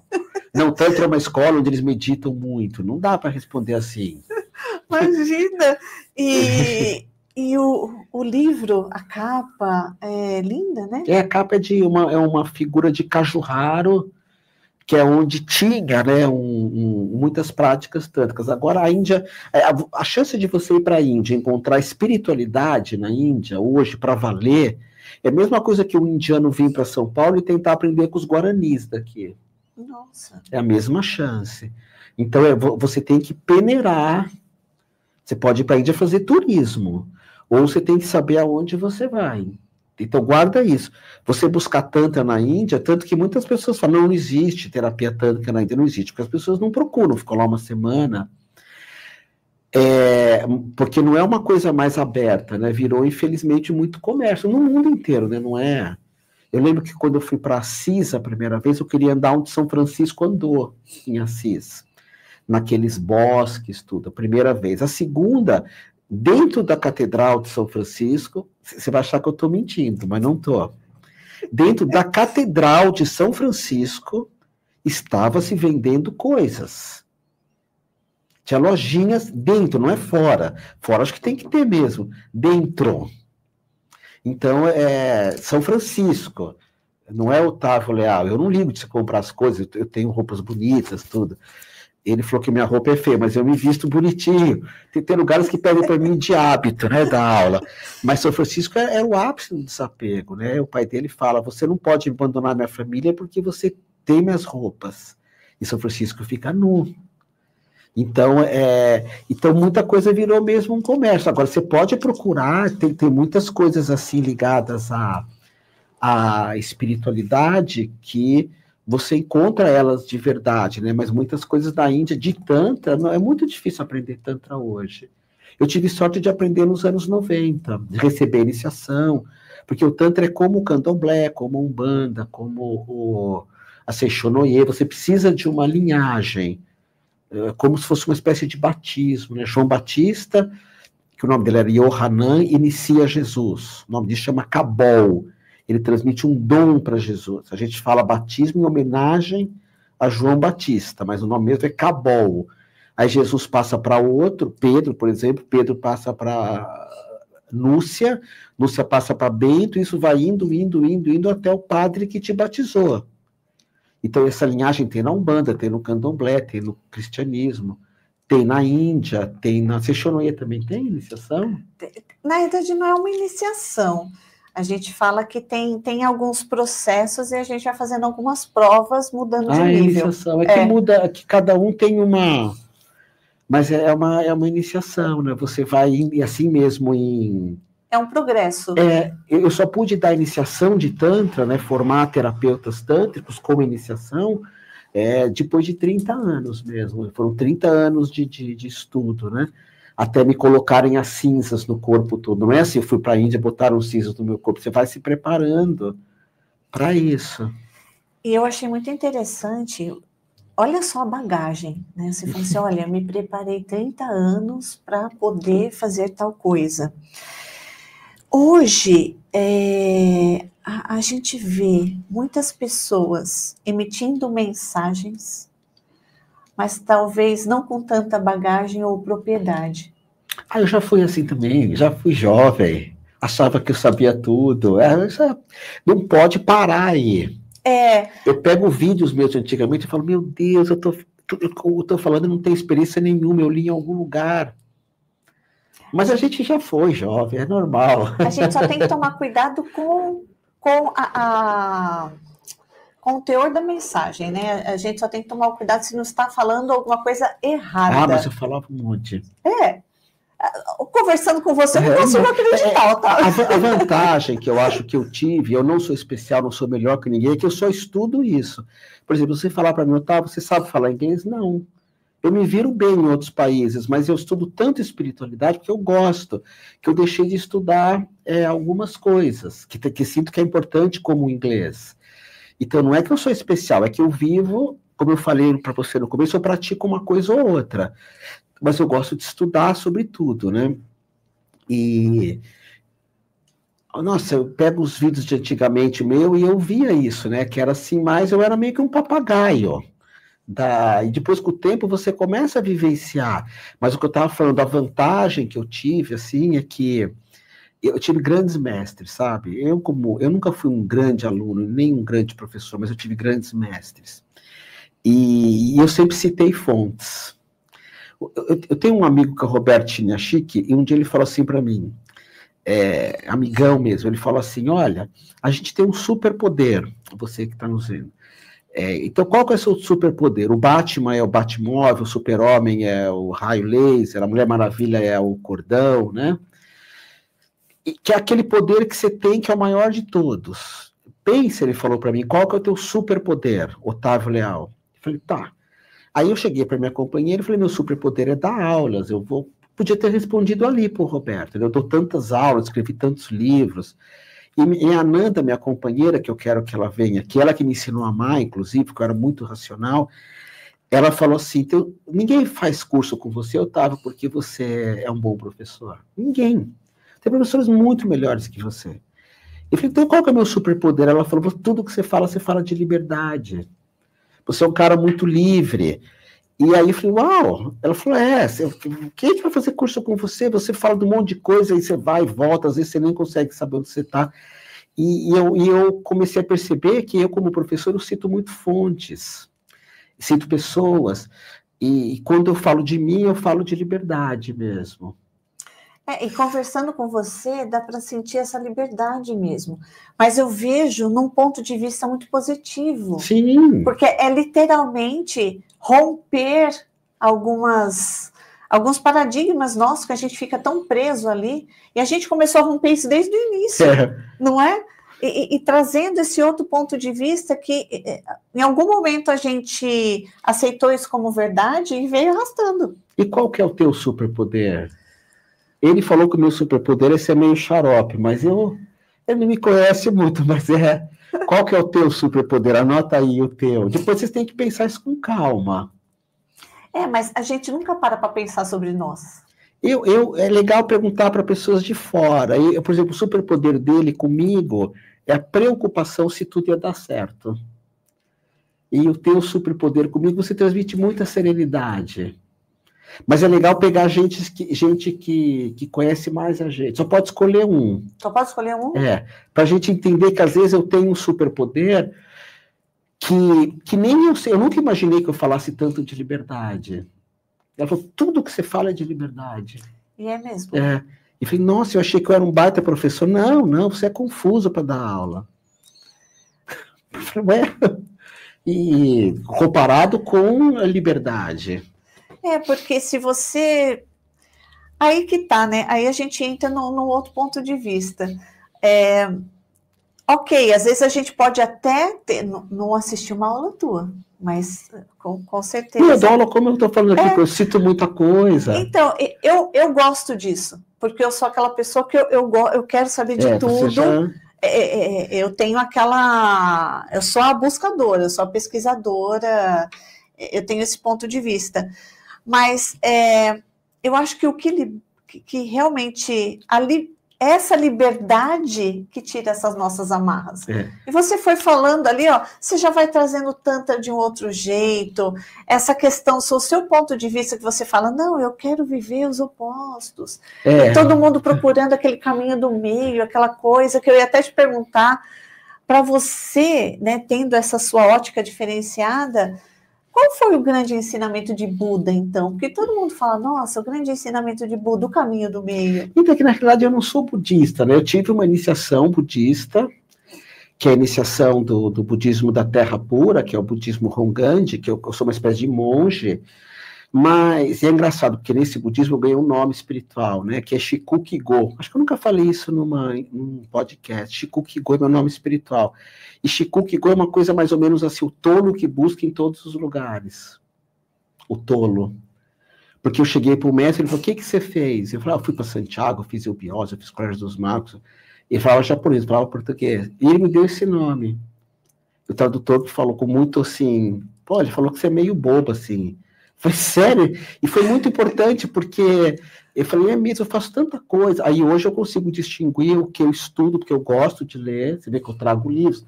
Vim aqui no caminho e falei, vou levar um livro de um monge budista, que chama Despedidas, que eu estou tendo que me despedir de muita coisa, eu estou com um trânsito astrológico, que muita coisa está indo embora da minha vida. Então eu quis ler sobre isso. Mas não que eu vá ser monge, porque eu estou lendo isso, né? Então, eu ganhei esse nome. Eu gosto, o que eu mais pratico é taoísmo. E no taoísmo tem o yin e yang. Então, tem dias que você está... Uma hora é dia, outra hora é noite. Não dá para equilibrar dia e noite. Ou é dia ou é noite. Tem horas que você está ativo, yang. Tem horas que você vai dormir. Você tem que estar yin para dormir. Então, o taoísmo, você tenta navegar com as marés. Assim. Você não busca esse equilíbrio. E, ao mesmo tempo, são as pessoas mais equilibradas, porque é para sentir raiva. Raiva é yang. Então, eu vou sentir raiva, não ódio. Ódio é um veneno, mas uma raivazinha, outra você sente. Eu busco muito isso, essa espécie de harmonia, assim, de viver aqueles elementos. Eu vou contar uma história para você, do Gasparetto, que nós estamos perto da escola dele aqui, né? Eu fui casado várias vezes, né? Mas a minha solidão sempre impediu de eu poder ser inteiro no amor. Nunca fui vulnerável como uma mulher, nunca fui. E isso é uma característica de homem, menos ele, que é teu companheiro, mas o resto, todos os homens, de modo geral, é muito difícil a gente ser vulnerável, a gente chorar, a gente abrir o coração, a gente mostrar fraqueza. E o Gasparetto me apresentou uma menina, de certa forma, que é a Ananda, e ela me ensinou a ser vulnerável. E eu nunca tinha ido para esse lado. E a gente é uma semente que tem que germinar, como diz o Gilberto Gil. Muitas sementes não se tornam árvores. Né? Uma vez perguntaram para Jesus, com que se assemelha o reino dos céus? E ele disse, o reino dos céus é igual a semente de mostarda, a menor dentre todas as sementes, mas que quando cai em terra fértil, se torna a maior de todas as árvores e abrigo para todos os pássaros do céu. E eu nunca ia germinar, nunca. Eu sempre ia ser uma semente que não deu bons frutos. Porque eu nunca tinha amado uma mulher. Amei Juliana, amei a Miriam, amei um monte de mulher, mas não muito. E elas sabiam disso. E a minha germinação veio quando eu fui para esse lado, que é o meu oposto, de um cara solitário, que não fala com ninguém, que não abre a boca, para entrar em contato com o ser vulnerável. E agora eu me sinto meio solitário ultimamente. Eu falo, nossa, eu estou me sentindo meio triste estar sozinho. Tudo bem, continuo sozinho, com meus animais, enfim. Mas eu sempre amei alunos, sempre amei o conhecimento, sempre amei animais, mas nunca tinha me aberto para uma mulher. Então foi um oposto que eu quis experimentar. E poder germinar, né? Hoje eu me sinto muito mais inteiro, de ter aceitado que... Na verdade, a Nanda falou assim para mim, minha companheira, eu aceito você do jeito que você é. Então, por exemplo, você não vai no Natal, vai? Não vou no Natal. E eu tinha oportunidade de um dia, no Natal, liguei para ela e falei, estou indo cumprimentar teu pai e tua mãe. Meia hora, o meu limite é meia hora. E gostei daquela meia hora. Depois chego, eu quero ficar sozinho de novo. Então, eu acho que todos nós temos que germinar. Todos nós temos que se tornar uma árvore, como ela é, como ele é. E isso, para mim, são opostos. E ouvindo você falar, realmente faz todo sentido, porque a gente muitas vezes não se permite viver esse oposto. Sim. E aí a gente, de novo, deixa de experienciar. E aí, mas será que aquele lado é bom? Será que não é? Como que eu posso falar sobre aquele lado se eu não vivi? Sim, a gente não se torna uma árvore, né? Que tem o galho mais fraco, o galho mais forte, que dá o fruto também, que é o fruto estragado, mas também dá o fruto bom. E quando a gente traz essa questão nossa, das nossas emoções, a nossa raiva, o nosso medo, a nossa sombra, tem como lidar com isso no Tantra? Aí a gente tem que ver, né? Cada tradição tem uma especialidade. O Tantra é muito corpóreo. Eu tô com raiva, vai dançar. Eu tô triste, vai dançar. Vai tomar banho de mar, vai. O Tantra é uma espiritualidade da natureza. O Tantra e o taoísmo, eles têm que ter natureza. Eu acho que essa questão do equilíbrio, que faz muito sentido para algumas pessoas serem equilibradas, não tem problema.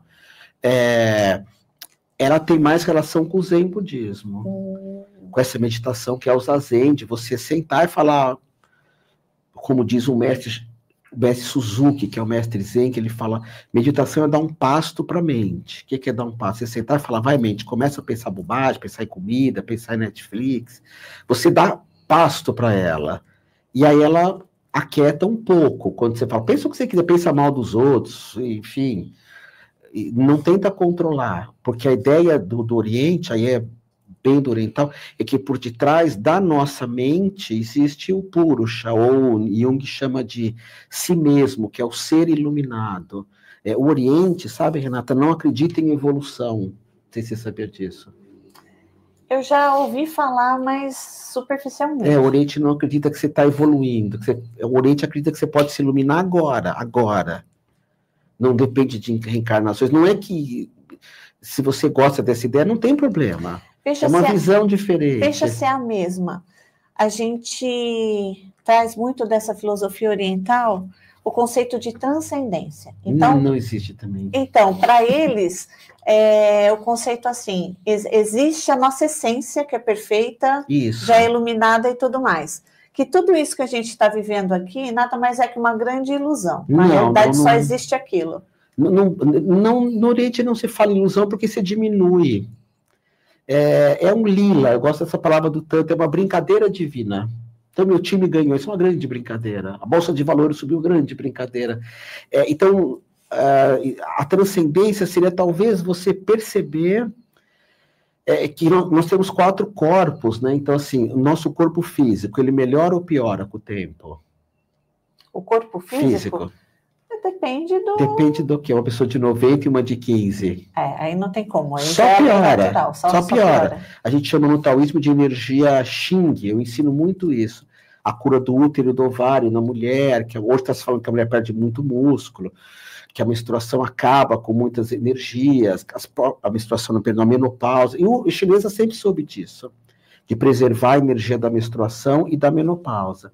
Mas não adianta nada se a gente for pensar, teu corpo vai morrer e infelizmente só vai piorar. Ela usa óculos não porque ela acha bonita, mas porque ela precisa. Eu também uso, mas não sei onde eu pus. O nosso emocional, ele melhora ou piora com o tempo? Piora muito. Ele vai ficando mais chato, mais ranzinza, mais com medo. Mas não tem problema, você não é teu corpo e você não é as tuas emoções. Faz teatro, cuida do corpo. Agora estou aprendendo a surfar, que é uma coisa que eu não fiz ainda nessa vida, estou aprendendo a surfar. Faço exercício muito, me alimento bem, não como um monte de bobagem. Mas eu sei que eu não sou meu corpo. Meu corpo, a tendência é piorar daqui para frente. Meu emocional, piorar. Minha mente, melhora ou piora com o tempo? Piora muito. A gente perde sinapse a cada ano que passa, um monte de sinapses. Perde a memória, mas você não é a tua mente. Você não é a tua mente. E por último, o sentimento. A gente ama menos, no sentido de apaixonamento, mas procura se apaixonar sempre. Agora, corpo, mente, sentimento e emoção, aí tem relação com os signos, né? Corpo, Áries, Leão e Sagitário. ou touro, virgem, capricórnio, mente, libra, aquário, gêmeos, sentimento, câncer, escorpião, peixes, e a gente tem todos os signos em nós mesmos. Quando você faz o mapa, você vê. Tudo isso melhora com o tempo e piora com a idade, infelizmente. Mas cuida de tudo isso, estuda. A melhor coisa para mim é estudar. Mas o que você é dentro da visão, tanto da psicologia ocidental, junguiana, quanto do Oriente, o que você é, Renata, não melhora e nem piora. E o que você é chama silêncio. Então, se você perguntar para mim, quem é você, Otávio? Isso. Porque qualquer coisa que eu falo é minha mente falando. Esse silêncio não melhora e nem piora, ele está sempre lá. Esse silêncio não precisa ser transcendido, ele está ali. E se você for reencarnar 100 vidas, silêncio é silêncio, não existe plural, não existe 2 silêncios. Então, eu só tive uma experiência na vida disso, uma só, que eu chamo de experiência definitiva. Você reconhecer esse silêncio, e aí nada mais é necessário. E a vida continua. Mas, então, esse silêncio não precisa ser transcendido, esse silêncio não melhora nem piora. Porque você não pode melhorar nem piorar silêncio. Pode falar. Acabou, silêncio. Então, essa é a visão do Oriente. Você não precisa concordar com isso, tá bom? Então, por detrás da mente, você já é um iluminado. É impossível você se iluminar. Porque você já é. Não vai acontecer alguma coisa, já está aí.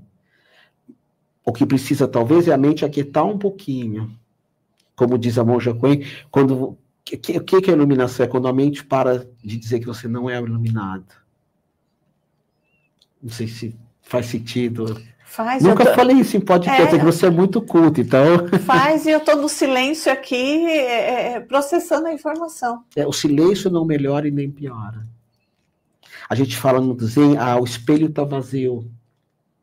É só um reflexo. Quando sai o reflexo, o espelho sempre teve vazio. O que você é um espelho, nada entra nele. Nada.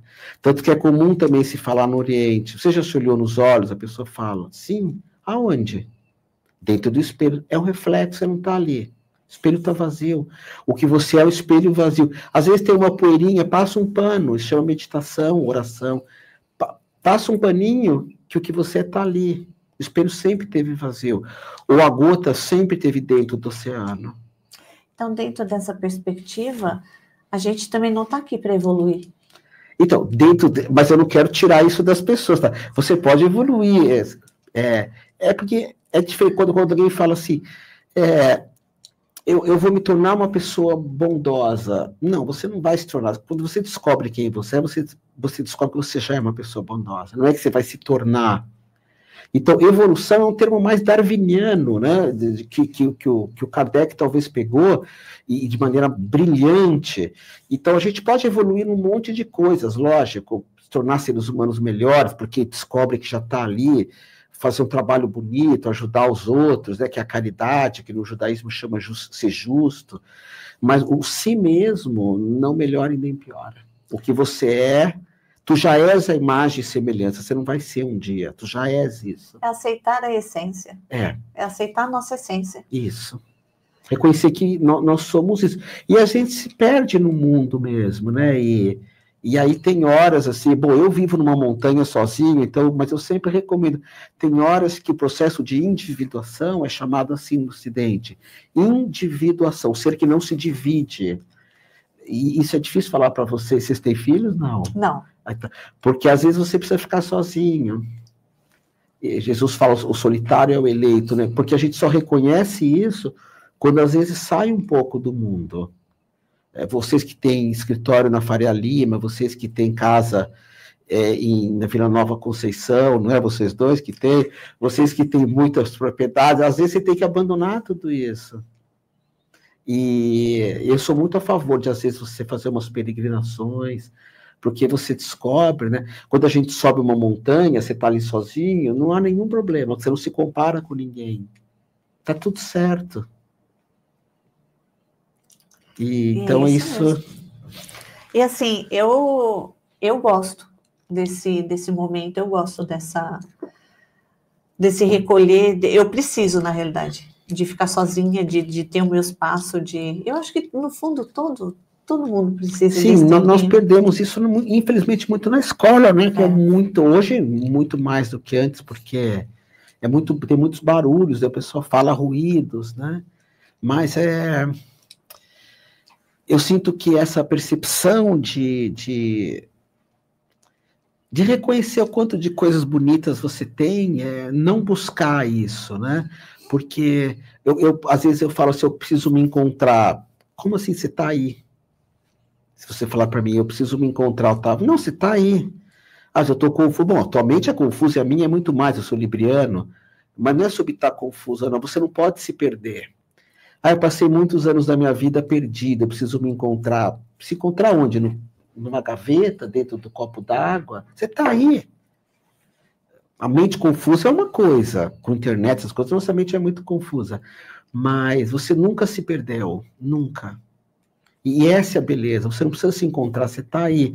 No budismo, a gente fala assim, comece aonde você está agora. Ah, Otávio, mas eu tenho uma sombra, eu sou egoísta. Pois é, eu também sou. Mas é daqui que a gente começa. É daqui, exatamente daqui. Comece aonde você está. E tem uma moça que chama Pema Chodron, ela tem até um livro sobre isso, tão bonito. Essa eu nunca ouvi falar. Ela é muito conhecida mais no budismo tibetano. Ela tem um outro livro que é uma bíblia para mim, que chama Quando Tudo Se Desfaz, porque tudo se desfaz. Quando tudo se desfaz. É um desfazer o tempo inteiro, né? Tudo está nascendo e morrendo o tempo todo. A Cohen lançou um livro agora que acho que se chama Sobre o Nascer e o Morrer. E todo dia, né, o sol, a lua, e essa monja é muito bonita, Pema Chodron. Comece aonde você está. E ela começa o livro, porque no budismo você não medita para se iluminar, você medita porque você é um iluminado. No Tantra também. Você senta porque você é um Buda, você não quer que aconteça alguma coisa. Às vezes as pessoas falam, eu tentei meditar e não consegui. Mas você queria que acontecesse o quê? A minha mente ficou confusa. Essa é a verdadeira meditação, é você olhar para isso. Deixa a mente confusa. Ela é confusa, a mente. E piora com o tempo. Só da gente tentar controlar, já está usando a mente. Sim. Não, quem quer controlar a mente é a própria mente. É a própria mente. E você falou da aula de inglês, por exemplo. Hoje as melhores coisas para a mente é aprender idioma e instrumento musical. Eu comecei a aprender bateria faz uns 7 anos. A minha guitarra está dentro do armário. Nossa, as sinapses de quem toca música, você pega pessoas com Alzheimer, e você põe na frente de um piano, elas tocam. Não sei se você já viu no Instagram essas coisas. Não. Você nunca esquece a linguagem musical. Mas isso não quer dizer que a tua mente vai melhorar, porque a tua mente vai morrer. E a minha também. Ela já está morrendo, né? Depois de 17 anos... Não sei se você já leu que depois dos 17 anos é impossível alguém aprender um idioma sem sotaque. Não tem sinapse. Algum sotaque você vai ter. Depois de 17 anos? 17 anos, a sua mente começa a morrer. Lógico que uma mente de 18 é muito melhor do que a minha de 62.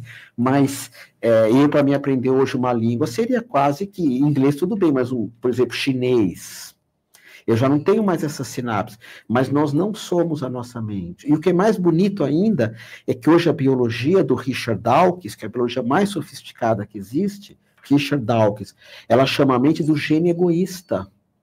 Porque a mente julga, pensa mal dos outros, briga, porque ela foi feita para ser egoísta. E essa é a maior liberdade que a gente pode ter. Você não é a tua mente. Não é a tua mente. Deixa ela pensar mal de quem ela quiser, mas não faça. Ai, gente, incrível. Otávio, eu tô muito feliz. Eu também, desse nosso encontro. Eu espero que você realmente tenha se sentido acolhido para a gente falar depois de outros tópicos, porque eu vi que, assim, a gente... Uma outra vez, se eu vier, vamos falar de astrologia, umas coisas mais simples. Esse podcast foi muito... Ele falou que ninguém vai entender nada, mas é porque foi bem... Falou ou não falou? E se não falou, pensou, que é pior ainda. Vamos, e eu tenho muita curiosidade também da astrologia. Você acredita que eu nunca fiz mapa? Então eu vou te dar o teu de presente. Ai, que delícia! O meu trabalho hoje é fazer mapas, né? Interpretar mapas astrais. A vida me levou muito para isso, é uma coisa que eu amo. Só que eu gravo, eu não gosto de estar com a pessoa. Porque se eu gravo no celular, né? E depois mando a gravação. Eu falar sem ser interrompido no mapa astral para mim é muito melhor. Porque quando o mapa chega para mim, eu não tenho a idade da pessoa, eu não tenho um monte de dados, se é homem ou mulher. Então eu posso desenvolver o que está ali. Por exemplo, uma vez eu fiz o mapa da Xuxa, a editora Globo pediu. Se eu soubesse que era ela, já era. Porque eu iria colocar minha mente na história. E quando eu olho o mapa, eu olho aquilo que está ali. E é uma coisa que eu adoro. Um dia eu falo de astrologia, porque astrologia para valer mesmo, né? A gente pegar o conteúdo todo só para astrologia. Pode ser. Ah, tá super convidado. Eu sei que sua agenda é corrida, mas a hora que você tiver... Não é tão corrida, não. É até que é tranquila. Trabalho mais de sábado e domingo, né? Presencial só sábado e domingo. Ah, então quando você tiver oportunidade, já tá super convidado. E aí já coloquem aí no chat também, volta Otávio, porque com certeza a gente vai ter muito assunto aqui. Otávio, gratidão. Gratidão é minha também. Adorei o nosso encontro. Eu tenho certeza aí que é o primeiro de muitos. Gratidão, vocês são muito gentis mesmo, de verdade. Nossa, eu que agradeço. Superpoder, serenidade, superpoder, a preocupação de que tudo saia bem. Muito lindo. Gratidão mesmo. Até o próximo. Gratidão ao Pedro por todo o controle, que a gente brinca aqui, o controle da nossa nave. Vou ler com muito carinho. Olha, gente, de novo o livro do Otávio. Vou colocar aqui para vocês conhecerem também. E aí depois eu conto como foi essa experiência. Gratidão a todos vocês que verão o vídeo também posteriormente. Coloquem os comentários de vocês no chat, as percepções. A gente adora responder cada um de vocês. Fazer essa troca também nos comentários é importante. Compartilhar esse vídeo com mais pessoas. Se inscrever no canal. Ativar as notificações. E ter a gente brinca que tudo na vida é uma troca energética. E vocês contribuindo com o canal, compartilhando com mais pessoas, deixando o seu like, vocês ajudam muito o nosso trabalho para que ele alcance mais pessoas. Então, um grande abraço para vocês. Até o próximo Reconectando.